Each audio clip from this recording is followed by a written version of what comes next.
તમારી છઠ્ઠા ધોરણના સામાજિક વિજ્ઞાનમાં ભૂમિ સ્વરૂપો આવેલી છે. ભૂમિ સ્વરૂપો બરાબર ને. ભૂમિ સ્વરૂપો કોને કહેવાય? તો ભૂમિ સ્વરૂપો એટલે પૃથ્વી સપાટી જે છે એની ઉપર કેટલો ભાગ જે છે ચોક્કસ ઊંચાઈ ધરાવે, ચોક્કસ પ્રકારની ઊંચાઈ ધરાવે. જેમ કે ઉચ્ચ પ્રદેશો છે, પર્વતો છે ને એની ઊંચાઈ. પર્વતોનો ટોચનો ભાગ અણિયાળો હોય, ઉચ્ચ પ્રદેશનો ટેબલ જેવો હોય ને. ત્યાર પછી ઢોળાવ ધરાવે. ઢોળાવ તો જમીનનો ઊંચાઈ હોય પછી પાછું ખાસ પ્રકારનો એમ ઢાળ જોવા મળે. ઢોળાવ બરાબર ને. દાખલા તરીકે દરિયા કિનારે પર્વત હોય તો તે ઊંચો હોય પણ પછી સમુદ્ર બાજુ એનો ઢાળ હોય ને. એ પ્રમાણે ચોક્કસ આકાર ધરાવે છે. જેમ કે સરોવર જેવો આકાર બરાબર, ચોક્કસ ઊંચાઈ ધરાવે, ઊંચાઈ પર ટેબલ જેવો આકાર, તો ચોક્કસ આકાર ધરાવે. તો આ બધા પૃથ્વી સપાટી પર જે પૃથ્વી સપાટીનો જે ભાગ ચોક્કસ પ્રકારની ઊંચાઈ ધરાવે છે, ઢોળાવ ધરાવે છે અને આકાર ધરાવે છે, તો તેને કહેવાય ભૂમિ સ્વરૂપો. બરાબર છે. આ તમારે પરીક્ષામાં પૂછાય કે ભૂમિ સ્વરૂપો કોને કહેવાય, તો તમારે આ રીતે લખવાનું રહેશે. બરાબર.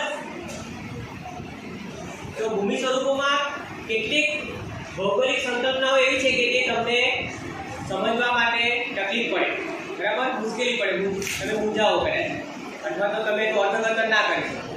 તો અહીંયા ગાડી એવી જ આપણે સંકલ્પનાઓ સમજાવવાના છે અને નકશામાં બતાવીશું. તો પહેલી છે તમારે શીખવામાં આવે છે ઉપસાગર. ઉપસાગર એને અંગ્રેજીમાં બે કહેવાય. જેમ કે બે ઓફ બંગાળ, આપણે ત્યાં છે ને બંગાળનો ઉપસાગર. તો બે એટલે ઉપસાગર ગુજરાતીમાં.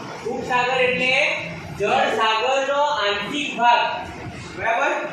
આખો જે સમુદ્ર છે તો તમારી છઠ્ઠા ધોરણના સામાજિક વિજ્ઞાનમાં ભૂમિ સ્વરૂપો આવેલી છે. ભૂમિ સ્વરૂપો બરાબર ને. ભૂમિ સ્વરૂપો કોને કહેવાય? તો ભૂમિ સ્વરૂપો એટલે પૃથ્વી સપાટી જે છે એની ઉપર કેટલો ભાગ જે છે ચોક્કસ ઊંચાઈ ધરાવે, ચોક્કસ પ્રકારની ઊંચાઈ ધરાવે. જેમ કે ઉચ્ચ પ્રદેશો છે, પર્વતો છે ને એની ઊંચાઈ.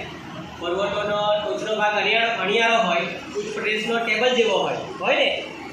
ત્યાર પછી ઢોળાવ ધરાવે. ઢોળાવ તો જમીનનો ઊંચાઈ હોય પછી પાછું ખાસ પ્રકારનો એમ ઢાળ જોવા મળે. ઢોળાવ બરાબર ને. દાખલા તરીકે દરિયા કિનારે પર્વત હોય તો તે ઊંચો હોય પણ પછી સમુદ્ર બાજુ એનો ઢાળ હોય ને. એ પ્રમાણે ચોક્કસ આકાર ધરાવે છે. જેમ કે સરોવર જેવો આકાર બરાબર, ચોક્કસ ઊંચાઈ ધરાવે, ઊંચાઈ પર ટેબલ જેવો આકાર, તો ચોક્કસ આકાર ધરાવે. તો આ બધા પૃથ્વી સપાટી પર જે પૃથ્વી સપાટીનો જે ભાગ ચોક્કસ પ્રકારની ઊંચાઈ ધરાવે છે, ઢોળાવ ધરાવે છે અને આકાર ધરાવે છે, તો તેને કહેવાય ભૂમિ સ્વરૂપો. બરાબર છે. આ તમારે પરીક્ષામાં પૂછાય કે ભૂમિ સ્વરૂપો કોને કહેવાય, તો તમારે આ રીતે લખવાનું રહેશે. બરાબર. તો ભૂમિ સ્વરૂપોમાં કેટલીક ભૌગોલિક સંકલ્પનાઓ એવી છે કે તે તમને સમજવા માટે તકલીફ પડે, બરાબર, મુશ્કેલી પડે, તમે મૂંઝાવો કરે અથવા તો તમે અર્થઘટન ના કરી શકો. તો અહીંયા ગાડી એવી જ આપણે સંકલ્પનાઓ સમજાવવાના છે અને નકશામાં બતાવીશું. તો પહેલી છે તમારે શીખવામાં આવે છે ઉપસાગર. ઉપસાગર એને અંગ્રેજીમાં બે કહેવાય. જેમ કે બે ઓફ બંગાળ, આપણે ત્યાં છે ને બંગાળનો ઉપસાગર. તો બે એટલે ઉપસાગર ગુજરાતીમાં. ઉપસાગર એટલે જળ સાગરનો આંતરિક ભાગ, બરાબર. આખો જે સમુદ્ર છે એનો કેટલોક ભાગ કે જે જમીનથી ઘેરાયેલો હોય, બરાબર, અને ખુલ્લા સરોવર જેવો આકાર ધરાવે છે. ખ્યાલ આવ્યો ને. એ ઘેરાઈ ગયેલો હોય જમીનથી, હોય સમુદ્ર જ પણ એમાંનો કેટલોક આંશિક ભાગ. નર્મદા નદી અને તાપી નદી અહીંયા ખંભાતના અખાત ભરૂચ પાસે મળે છે. અને બીજો છે કચ્છનો અખાત. આપણે દ્વારકા બેટ જઈએ છીએ ને, બરાબર, એ કચ્છનો અખાત છે. આપણે દ્વારકા બેટ શ્રી કૃષ્ણ ભગવાનનું છે. દ્વારકા બેટમાં સમુદ્રની વચ્ચે જે નદી હતી ને તે બેટ ઉપર આપણે જઈએ દર્શન કરવા. તો આ જે બે બેટ છે બરાબર, એ ખરેખર તો અખાતમાં આવેલું છે દ્વારકા બેટ. એટલે કચ્છનો અખાત અને ખંભાતનો અખાત, એવા તો ઘણા બધા અખાત અહીંયા આવેલા છે. બરાબર. આ દુનિયાના નકશામાં તમે જુઓ, બરાબર ને. અહીંયા એડનનો અખાત, દુનિયાના નકશામાં ઘણા બધા અખાતો આવેલા છે. તો અખાત એટલે શું કે ત્રણેય બાજુએથી જમીનથી ઘેરાયેલો જળ વિસ્તાર, બરાબર. સમુદ્રનો એવો વિસ્તાર દરિયાનો એવો વિસ્તાર કે ત્રણ બાજુએથી તે જમીનથી ઘેરાયેલો હોય, બરાબર ને? આપણે પેલો અખાત છે તો આવો છે ને, એમ બતાવે છે ને, આવો છે ને સૌરાષ્ટ્રનો બી છે આ કચ્છનો અખાત. તો આ કઈના સામે પાછળ કંડલા ને બધું છે, બરાબર ને? એટલે આ બાજુ જળ આવે છે, પાણી. એટલે ત્રણ બાજુએથી એ એક બે ત્રણ બાજુએથી એ જમીનથી ઘેરાયેલો હોય છે. સમજાય છે મારી વાત? હવે આવે છે બીજી એક પ્રકાર આવે છે, તે કહેવાય છે ભૂસીર. ભૂસીરને અંગ્રેજીમાં કેપ કહેવાય છે, કેપ. તો જમીનનો એવો છેડો, અણિયાનો છેડો કે જે પાણીના અંદરના વિસ્તાર સુધી અંદર સુધી ગયેલો હોય, વિસ્તરેલો હોય, એને કહેવાય ભૂસીર. જેમ કે અહીંયા આફ્રિકા પર છે તો વાસ્કો ડ ગામા જ્યારે યુરોપથી નીકળેલો ને અહીંથી ભારત શોધવા માટે, તો એને જવાનું હતું અહીંયા, તો અહીંયા કેપ ઓફ ગુડ હોપ આવેલો છે. કેપ એટલે ભૂસીર. તો અહીંયા ગાડી દક્ષિણ આફ્રિકા પાસે અહીંયા આ ભૂસીર આવેલી છે કે જેનો જમીનનો ભાગ સમુદ્ર સુધી અંદર સુધી વિસ્તરેલો એટલે એને ભૂસીર કહેવાય. તો આને કેપ ઓફ ગુડ હોપ કહેવાય છે, એટલે કે સારી ગુડ હોપ એટલે સારી આશાની ભૂસીર, બરાબર? તો જે બી અહીંયા શોધખોળ માટે નીકળતા વાહન વટુઓ, તો અહીંયા આ ભૂસીરનો એક આધાર લેતા નકશાને આધારે, એટલે ત્યાંથી પછી કઈ દિશામાં જવાનું નક્કી કરતા નવો જળમાર્ગ શોધવા માટે, બરાબર? તો અહીંયા આફ્રિકાના દક્ષિણે આવેલી છે કેપ ઓફ ગુડ હોપની ભૂસીર, બરાબર? પછી અહીંયા આવે છે ચોથો પ્રકાર છે સામુદ્ર ધુની. તો સામુદ્ર ધુની કોને કહીશું? કે બે જળ વિસ્તારો છે, બરાબર? બે જળ વિસ્તારો છે એને જોડતી સાંકડી જળપટ્ટી, બરાબર? બે જળ વિસ્તારો છે, બરાબર? એને જોડતી સાંકડી જળપટ્ટી એટલે કે પાણીની એવી જળની એટલે કે પાણીની દરિયાના પાણીની એવી જળની એક પટ્ટી કે જે બે જળ વિસ્તારોને જોડે છે. બે સાગર છે કે બે મહાસાગર છે, પણ એને એક સાંકડી પાણી જળની એટલે કે પાણીની પટ્ટી જોડે છે. તો અહીંયા આપણે આ ભારત દેશ છે, બરાબર? તો અહીંયા શ્રીલંકા આવેલું છે.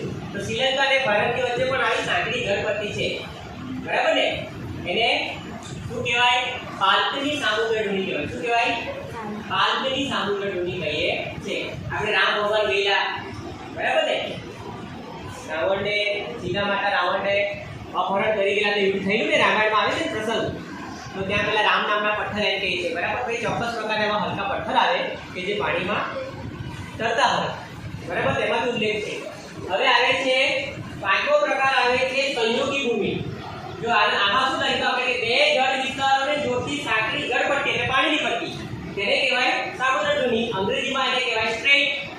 અને પાંચમો પ્રકાર આવે છે સંયુક્ત ભૂમિ. તો અહીંયા સંયુક્ત ભૂમિમાં બે જળ વિસ્તારોને અલગ કરતી સાંકડી ભૂમિ પટ્ટી. અહીંયા પાણીની પટ્ટી બેને જોડે છે બે સાગરને, પણ અહીંયા બે જળ વિસ્તારને જમીન અલગ પાડે છે, સાંકડી ભૂમિ પટ્ટી. અને એ ક્યાં આવી છે? તો અહીંયા તમે જોજો, આ છે ઉત્તર અમેરિકા પર, દેખાય છે? દેખાય છે? અને આ છે દક્ષિણ અમેરિકા પર, દેખાય છે? આ બંને ભૂમિ ભાગોને જમીન દેખાય છે. આ પનામા જે છે એ પનામાની સંયોગી ભૂમિ આ બે ખંડને જોડે છે. ખ્યાલ આવે છે ને?